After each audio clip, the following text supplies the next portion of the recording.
do exercício do poder e algumas características são apresentadas para que essa limitação do poder ela seja alcançada. Então a gente viu aqui rapidamente o que é a característica principal de se falar que um Estado é o Estado de Direito. Né?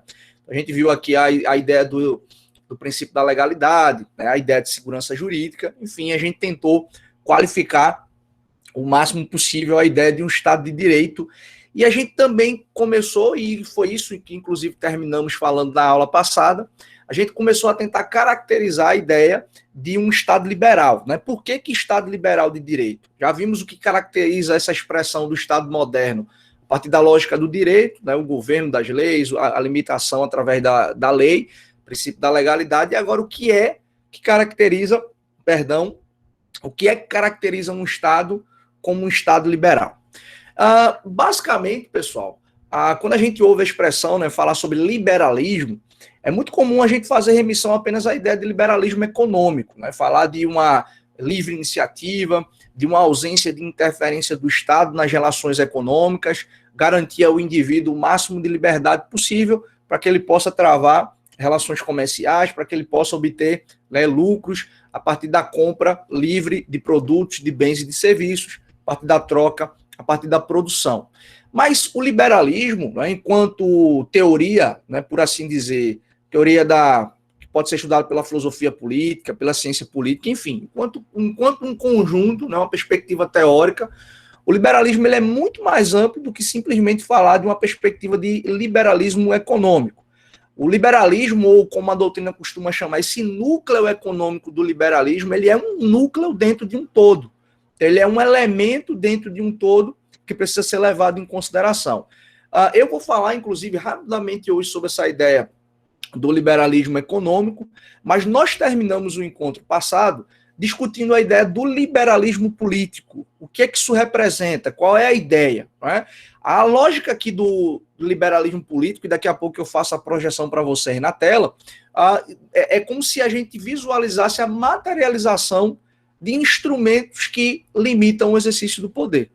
Vejam que eu terminei falando no encontro passado que essa ideia de liberalismo político apresenta muito uma noção de representação. Por exemplo, de podermos escolher os nossos representantes que vão receber a nossa delegação e que, consequentemente, vão tomar decisões a partir de uma ideia de tentar o máximo possível espelhar aquilo que é a vontade da sociedade, daqueles que escolheram os representantes.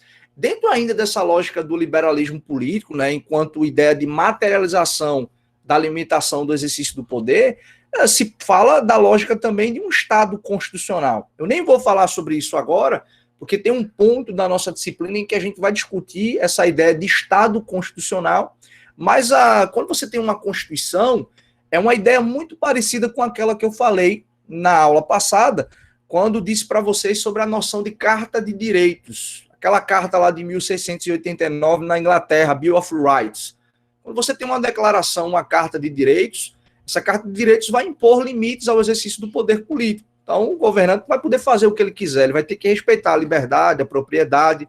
Naquele contexto da Inglaterra, o poder político não poderia simplesmente chegar e taxar os donos de terra, senão se aquilo, né, passasse por um processo, né, que é, inclusive, o que a doutrina costuma dizer que é os primórdios do chamado princípio do devido processo legal. Você respeitar um procedimento previamente estabelecido para se chegar a um determinado fim. Então, veja que dentro dessa lógica aqui de liberalismo político, a gente tem muitos modos de encontrar essa limitação ao exercício do poder.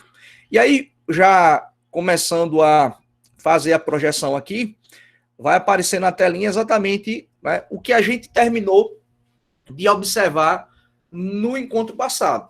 Então, a gente está observando aí, né, esse núcleo político do liberalismo. Então, a gente tem uma noção de representação, a gente tem uma noção aqui de representação, e a gente terminou falando exatamente sobre esses chamados direitos de primeira dimensão, que são os chamados direitos civis e políticos. Tá? Dentro desses direitos aqui, pessoal, vocês vão ter aí, né, a gente vai encontrar a propriedade, a gente vai encontrar a liberdade, né, a gente vai encontrar esses direitos que, de alguma forma, possibilitam, por exemplo, ao indivíduo participar do processo de tomada de decisão no âmbito da vontade coletiva. Isso aqui é um elemento muito importante, porque vejam só que interessante, né? Eu sempre gosto de falar sobre isso.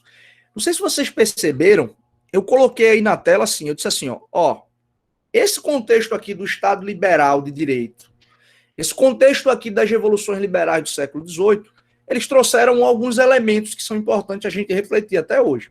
E aí eu escrevi, terminando a aula passada, exatamente isso daqui, ó. Eu falei, olha, é nesse contexto aqui das revoluções liberais que a gente vê o surgimento dos chamados direitos de primeira dimensão. O que são esses direitos de primeira dimensão? São exatamente aqueles direitos que vão fazer o quê? Que vão impor limites ao exercício do poder, que vão, de alguma forma, estabelecer uma linha demarcatória para a atuação do Estado. Então, quando você diz assim, esse exemplo é sempre interessante, a Constituição, lá no inciso 16, artigo 5º da Constituição, diz assim, todos podem reunir-se pacificamente em locais abertos, sem armas, desde que não frustrem outra reunião anteriormente convocada. Então veja que a própria Constituição, ela dá o contorno, ela dá os contornos para o exercício desse direito de reunião. E aí o que é que acontece aqui? O Estado, por exemplo, de Pernambuco, ou o município de Recife, ou o município de Olinda, não pode expedir um decreto ou uma portaria em situações normais, tá? Não estou falando em situações de pandemia, mas não pode chegar a expedir uma portaria, um decreto dizendo, olha, o exercício do direito de reunião no município de Recife ou no município de Olinda só vai ocorrer de segunda a sexta entre 8 e meio-dia. Não vai poder ter exercício do direito de reunião tarde, noite e finais de semana. Por que que isso aqui se contrapõe a exatamente a noção de direitos de primeira dimensão? Porque as liberdades públicas que são consagradas nesse contexto, elas impõem uma linha demarcatória de atuação do Estado. Lembrem-se sempre, né? O Estado liberal de direito, ele é exatamente um contraponto ao modelo de Estado absolutista, cujo poder político estava concentrado nas mãos de um monarca, nas mãos de um imperador, nas mãos de um rei. No entanto, o modelo de Estado absolutista, ele traz exatamente essa ideia, o modelo de Estado liberal de direito, traz exatamente essa ideia de impor limites ao exercício do poder. E uma das formas é exatamente através da concretização desses direitos, que impõe aqui uma linha demarcatória para a atuação do Estado. O detalhe que eu quero que vocês prestem atenção é o seguinte, olha só, eu escrevi aí dizendo os direitos fundamentais, portanto, aqueles direitos que apresentam elementos ou condições mínimas de dignidade para o sujeito, né? Quando a gente está falando assim, por que a gente diz que são direitos fundamentais? Porque se entende, se parte do pressuposto, que são direitos que, atribuídos ao indivíduo, lhe garantem condições mínimas de dignidade. Pois bem, por que eu digo que direitos fundamentais surgiram apenas no século XVIII com o advento das revoluções liberais? Perceberam? Eu falei, ó, está aí escrito, direitos de primeira dimensão. Todas as outras manifestações do Estado de Direito, que a gente vai, inclusive, dar continuidade a isso na próxima aula, apresentam N características. Lá no A2 Encontros, quando eu falei para vocês das possibilidades, né, de significados dessa expressão Estado, eu falei sobre o Estado social de direito, por exemplo. Então, o Estado de direito tem múltiplas manifestações, tem muitas características. E, portanto, a gente vai visualizar outros direitos surgindo a partir de determinados contextos históricos. Mas a questão que eu quero refletir com vocês aqui é o seguinte, por que a gente diz, né, que direitos fundamentais surgiram apenas no século XVIII com as revoluções liberais? E se a gente olha um pouco mais para trás na história, a gente vai desprezar. Eu, inclusive, falei para vocês na semana passada, aliás, na segunda, e hoje já repeti. Eu disse, olha, lá em 1689, na Inglaterra, existiu a criação da Bill of Rights, da Carta de Direitos, né? E outras cartas, inclusive, foram sendo criadas lá no contexto da Inglaterra. E eu acabei de dizer, por que direitos? Por que a Magna Carta também, eu já falei sobre isso, apresentou direitos?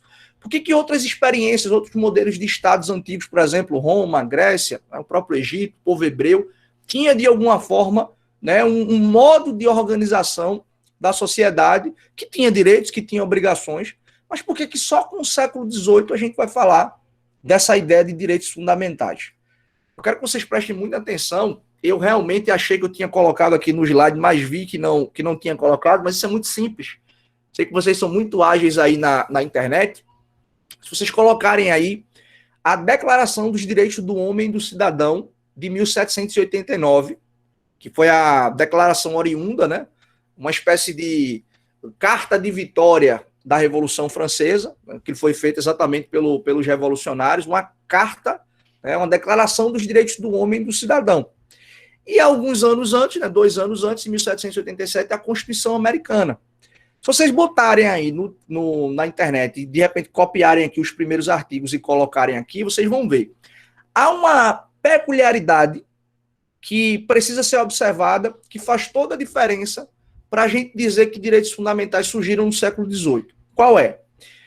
Se vocês observarem o discurso que é feito, tanto com a Constituição Americana, né, e também com essa Declaração dos Direitos do Homem, né, e do Cidadão lá na França, e que funcionou como um preâmbulo, inclusive, da Constituição Francesa 2 anos depois, em 1891, você vai observar um discurso. O discurso é a ideia de universalidade de direitos.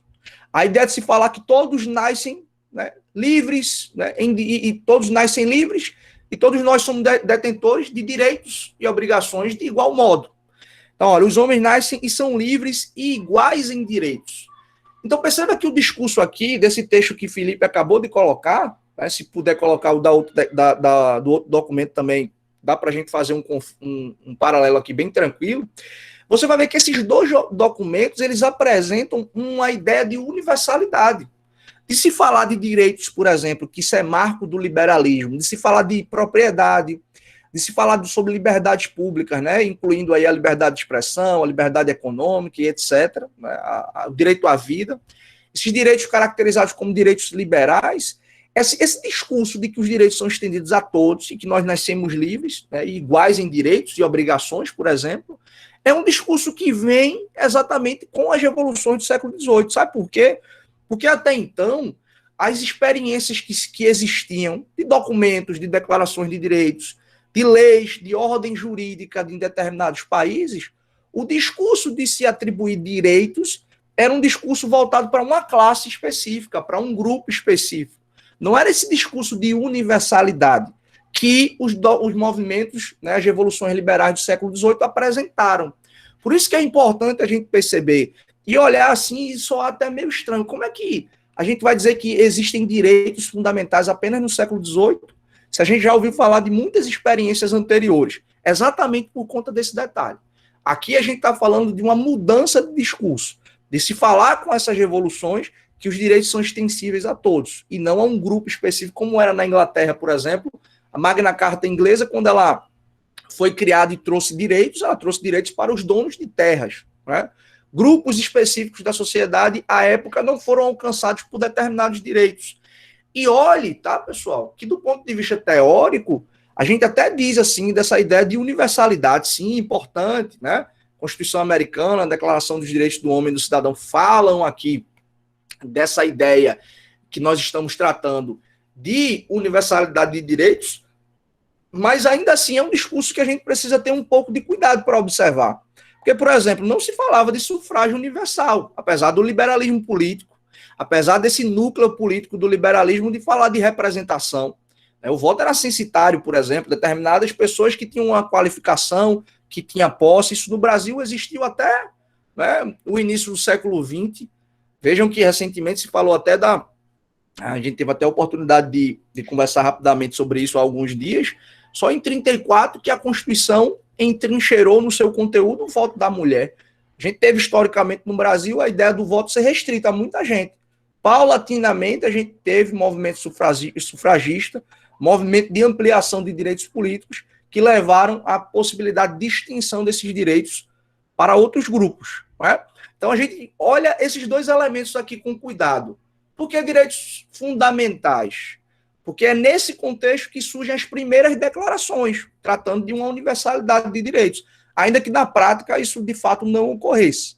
Mas esses primeiros documentos põem essa nova configuração das cartas de direitos que passaram a surgir até então. É por isso que a gente está falando, direitos de primeira dimensão, direitos que trazem aí, né, essas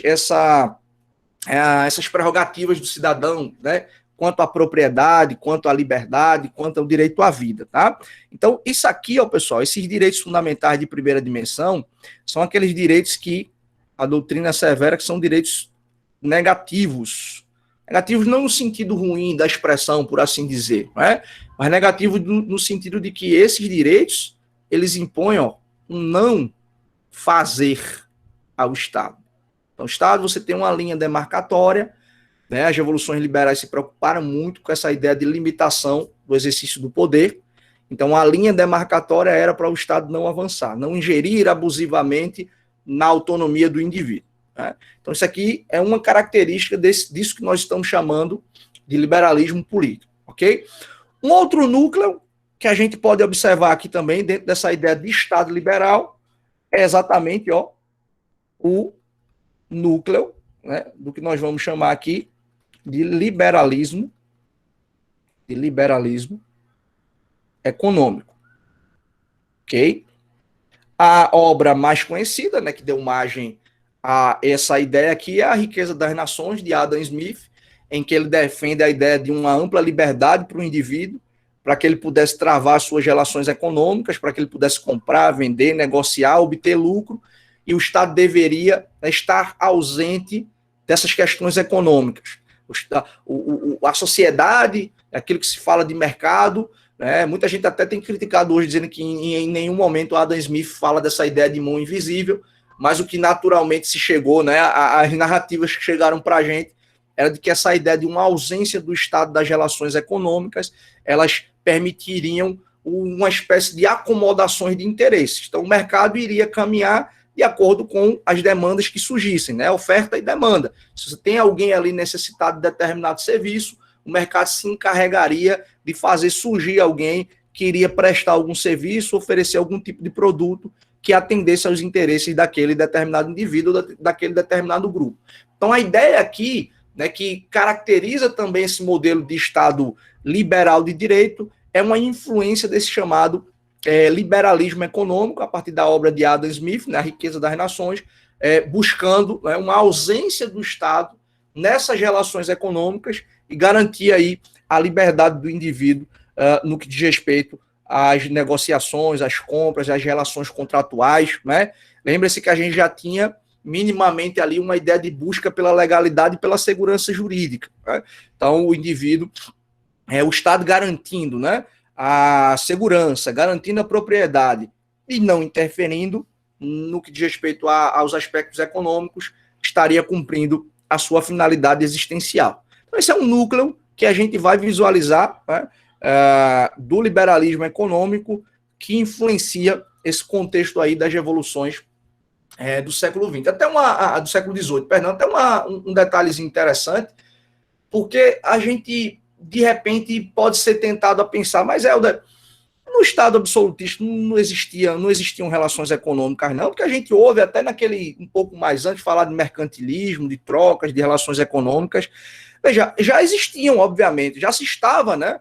Até nas obras de Marx ele sempre fala dessa ideia, né, do nascedouro do capitalismo. Já se existia essas ideias de relações econômicas, já se falava, já se tinha troca de produtos, de bens e serviços, só que no Estado absolutista tinha um grupo específico que obtinha as vantagens desses lucros que eram obtidos a partir das relações econômicas. Então não era um discurso como esse que eu acabei de falar de universalidade. O modelo de Estado liberal de direito, ele amplia essa lógica de liberdade do indivíduo e passa a permitir que o camponês, que o artesão, que o agricultor, que todos aqueles que integram a respectiva sociedade tenham a possibilidade de travar relações econômicas. Eu não falei sobre isso, eu até estava revendo o vídeo da semana passada, e em algum momento eu até troquei a palavra e falei, quando eu disse das Assembleias Gerais, né, ou como eram realizadas as votações na França, no contexto do Estado absolutista, você tinha um voto para o clero, era uma votação, o clero, uma votação para a nobreza, e o terceiro Estado tinha direito a uma votação. E aí eu ia dizer, não é voto por cabeça, é voto por representação de classe. Eu acabei trocando isso, mas por que eu estou chamando a atenção novamente para esse detalhe? Porque você tinha claramente, dentro daquele modelo de sociedade, dentro daquele modelo de organização política, classes que eram privilegiadas. A nobreza e o clero não pagavam tributos, por exemplo. Então, vejam, 98% da população, terceiro Estado, uma parcela, né, quase que a totalidade da sociedade reprimida, oprimida, e que não tinha qualquer tipo de benefício ou capacidade de influência nas decisões políticas. E aí o que foi que a gente teve? As fagulhas, né, foram se acendendo, o movimento revolucionário foi ganhando corpo e explodiu naquele movimento que rompeu com o Estado absolutista. Então, essa lógica aqui ela é muito, muito interessante, porque o Estado liberal apresenta essa outra perspectiva. Esse núcleo aqui de liberalismo econômico, ele vem para se apresentar como uma ideia de que todos têm liberdade para travar as relações econômicas, e o Estado tem que estar longe disso daqui. Não esqueçam disso, não esqueçam dessa referência. Havia sempre desconfiança com qualquer interferência do Estado. Sei que hoje a gente leva para um outro lado os debates, até o próprio termo liberal, né? Principalmente ali com o início do século XX, nos Estados Unidos, por conta do New Deal, das políticas de intervenção econômica, né? Naquele contexto ali da quebra da Bolsa de Valores, etc. Lá nos Estados Unidos, sobretudo, esse termo liberal acabou tomando uma outra conotação, que talvez em algum momento aqui a gente consiga discutir um pouquinho melhor isso, mas o termo liberal aqui que a gente está falando, né, essa perspectiva, essa corrente teórica, ideológica, política, como você queira se referir, surge exatamente e se forma exatamente nesse contexto de defesa da liberdade em face do Estado absolutista. É óbvio que o Estado liberal sofre uma série de problemas no decurso do tempo, e óbvio que isso também vai ser, inclusive na próxima aula, objeto das nossas discussões, mas ele se apresenta naquele momento como um modelo de Estado, como um modelo de sociedade, como um modelo de organização política que queria e que conseguiu, obviamente, se contrapor aos modelos de concentração de poder político, sobretudo vigente na Europa. Então, isso é um elemento aqui que a gente não pode desconsiderar, a gente não pode descontextualizar o discurso liberal naquele contexto. E, obviamente, levar em consideração as múltiplas manifestações. Tem um livro muito bom, eu li até ele recentemente, de um autor que vem se tornando até mais conhecido aqui no Brasil, chamado Luiz Guilherme Merchior. Ele tem um livro pela editora Realizações, que é exatamente o título do livro é Liberalismo, do antigo ao moderno. Na verdade, ele faz uma evolução histórica do liberalismo, fala do liberalismo clássico, do que ele vai chamar de liberalismo conservador pós as revoluções, fala de um liberalismo social ali, após os problemas do século XX, com as grandes guerras, e também fala de uma perspectiva recente de liberalismo, de neoliberalismo, essas novas manifestações que a gente tem vivido. Eu recomendo que quem tenha interesse pelo debate, pelo assunto, vá atrás desse livro que vale muito a pena. Eu acho que de autor brasileiro, tem um outro também, Antônio Paim, Luiz Guilherme Merchior Hamilton, da editora Realizações. Pode colocar aí, Merchior, Guilherme Merchior, que vai aparecer. Eu acho que de autor brasileiro recente, ou de obra recente, o que consegue condensar bem essas evoluções aí do liberalismo é o Merchior. É bem interessante, porque ele fala da perspectiva política, da perspectiva econômica, dentro desses elementos que a gente está discutindo aqui. E uma outra perspectiva aqui que eu quero colocar para a gente poder avançar, né, na discussão, é o que os autores vão chamar de núcleo moral do liberalismo. Aí eu vou falar aqui, eu vou colocar liberalismo moral, você provavelmente não vai, né, ler muito facilmente essa expressão, mas esse núcleo moral aqui do liberalismo impõe exatamente a ideia de autodeterminação do indivíduo, impõe exatamente a ideia do indivíduo poder buscar a sua felicidade, poder ter meios de defesa da sua propriedade, por exemplo, de fato ser titular, né, de direitos fundamentais, de ter direitos que vão garantir a sua dignidade. Então, o que basicamente a gente tem aqui é mais uma manifestação da ideia da liberdade, né, do indivíduo poder travar suas relações econômicas, do indivíduo poder expressar suas ideias, do indivíduo poder se fazer algum tipo de referência ou se apegar a manifestações religiosas ou não. Então, isso faz parte, de modo muito intenso, dessa ideia de liberalismo que a gente está falando, de uma ideia de autodeterminação do indivíduo. Lembre-se desse contexto, né? As linhas demarcatórias impostas à atuação do Estado absolutista impõem exatamente a necessidade de garantir a autodeterminação do indivíduo. Então, é nesse contexto que a gente vai observar essas características de um modelo de Estado liberal de direito, pautado pelo império da lei, pelo princípio da legalidade, a busca pela ideia de segurança jurídica, isso qualificando, portanto, o Estado de Direito, mas também a lógica liberal aqui sendo apresentada como um elemento que garante a liberdade do indivíduo, e liberdade no sentido político, né, no sentido econômico e também no sentido moral, na garantia da autodeterminação do indivíduo. Então, essas três concepções aqui, esses três núcleos, esses três elementos que podem ser citados como elementos que qualificam o liberalismo, são, ou fazem aí, né, uma junção de elementos que caracterizam o chamado Estado liberal do direito. Ok? Pergunto, alguém tem alguma dúvida? Alguém tem alguma pergunta? Alguém quer fazer alguma colocação? Tudo jóia? Então, vamos embora, né? O que é que a gente vai fazer? Professor, rapidinho. Diga lá, meu amigo.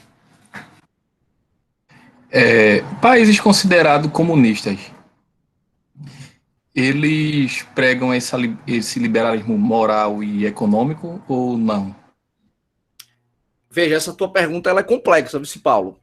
E ela é complexa porque é o seguinte, se você for olhar elemento por elemento dentro dessa lógica de liberalismo, você não vai encontrar isso em estados, pelo menos teorizados como comunistas, né? Óbvio, eu não vou entrar na discussão numérica, se falar que, na verdade, Marx propôs que o comunismo seria um estado final, né, de uma evolução do socialismo. Na verdade, o governo socialista seria um meio para se chegar ao modelo comunista de sociedade em que não existiria o Estado. Eu não vou entrar nessa teoria, nessa discussão nesse momento. Mas olha só, de um lado ou de outro, você chamar como sinônimo ou não, essa ideia de governo socialista / comunista é um governo que tem ingerência sobre liberdades, né? É um governo que tem ingerência sobre liberdade política, sobre liberdade econômica, né? E dependendo do Estado, você pode ter uma intervenção nos aspectos morais também, na autodeterminação do indivíduo.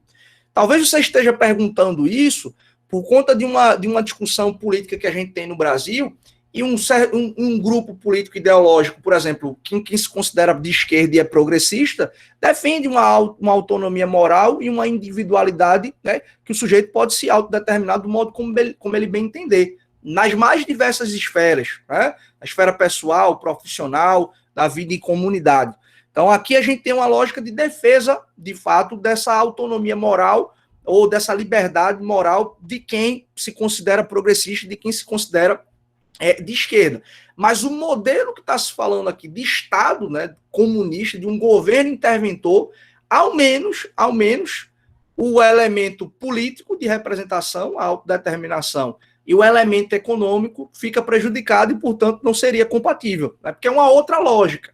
Eu vou tentar trazer para vocês aqui em algum momento, a gente tentar discutir perspectivas conservadoras e perspectivas progressistas para a existência do Estado, mas em algum momento as concepções, elas de fato vão ser completamente antagônicas e a gente não vai ter aqui como compatibilizar. Eu até acho muito bacana quem é teórico, quem pensa a política e quer tentar de alguma forma juntar, né, ter uma perspectiva, digamos, política um pouco mais equilibrada e de centro, tentar buscar coisas boas de uma ala mais conservadora e de uma ala progressista. Mas, pelo menos do ponto de vista teórico, uma aproximação inicial que a gente vai tentar fazer, as perspectivas elas são econômicas. Mas, pelo menos, Paulo, até para ser mais objetivo e responder a tua pergunta, o núcleo político e o núcleo econômico ficam prejudicados. Agora, você pode encontrar, por exemplo, a China, né, que é um Estado que reprime o elemento político, mas você tem uma certa, né, liberdade econômica. Pelo menos é esse o discurso que chega para a gente aqui, sem a gente levar em consideração o trabalho escravo, né, os trabalhos forçados, por exemplo, que existem lá. Então, é por isso que eu falei, essa tua pergunta é complexa, ela não é tão simples assim, porque eu acho que caso a caso, né, modelo de Estado a modelo de Estado, a gente poderia encontrar alguma coisa. A teoria se mostra antagônica. Agora, e o modelo de Estado efetivo, na prática, quando aplica aquela teoria, quais elementos desses aqui vão ser levados em consideração e quais não serão levados em consideração? Até, Paulo, se a gente for levar em consideração, governos ditos liberais podem, de alguma forma, aniquilar um desses elementos aí. Né? Não tenha dúvida disso. Então, a situação, olhando a realidade, ela se torna um pouco mais complexa. tá certo? Então, vamos fazer o seguinte, eu vou parar de gravar aqui, tá certo? Vou encerrar